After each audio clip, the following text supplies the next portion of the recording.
বন্ধুরা, অনেকেই ৩০-৪০ বছর বয়সে এসে বলে যে এখন আর নতুন করে কিছু করার বয়স নেই। কিন্তু আজ আমি আপনাদের এমন একজন মানুষের গল্প বলবো যিনি ৭১ বছর বয়সে এসে এমন একটি পরীক্ষা দিলেন যেটা সাধারণত ১৭-১৮ বছর বয়সের ছাত্রছাত্রীরা দিয়ে থাকে। কিন্তু কেন? কারণ তিনি একটি স্বপ্ন কখনো ভুলে যাননি। নমস্কার বন্ধুরা, আমি বিল্টু দিয়ান এবং জীবন বদলে দেওয়ার এই নতুন অধ্যায়ে আপনাকে স্বাগতম। বলছিলাম উত্তরপ্রদেশের একটি ছোট্ট শহর আলমবাগের বাসিন্দা অশোক বাহারের কথা। ছোটবেলা থেকেই তার স্বপ্ন ছিল ডাক্তার হওয়ার, কিন্তু জীবনের বাস্তবতা সবসময় স্বপ্নের মতো হয় না। পারিবারিক দায়িত্ব, অর্থনৈতিক সমস্যা এবং সময়ের চাপে ধীরে ধীরে তার এই স্বপ্ন দূরে সরে যায়। সময় গড়াতে থাকে, কিন্তু তার মনের মধ্যে তখনও ডাক্তার হওয়ার স্বপ্নটা বেঁচে ছিল।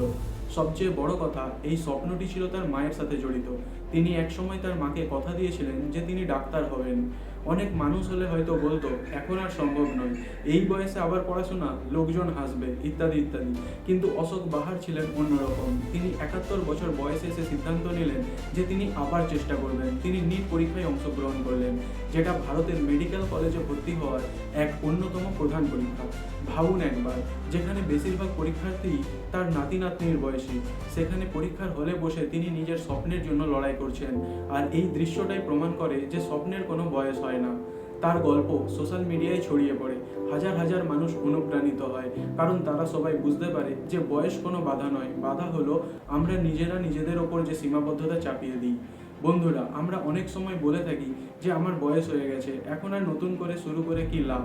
কিন্তু অশোক বাহার আমাদের শিখিয়েছেন যে যতদিন আপনি বেঁচে আছেন ততদিন নতুন স্বপ্ন দেখার অধিকার আপনার আছে। ৭১ বছর বয়সে এসে যদি একজন মানুষ নিজের স্বপ্ন পূরণের জন্য পরীক্ষার হলে বসতে পারেন, তাহলে আপনার আজ শুরু করতে ভয় পাওয়ার কোনো কারণ নেই।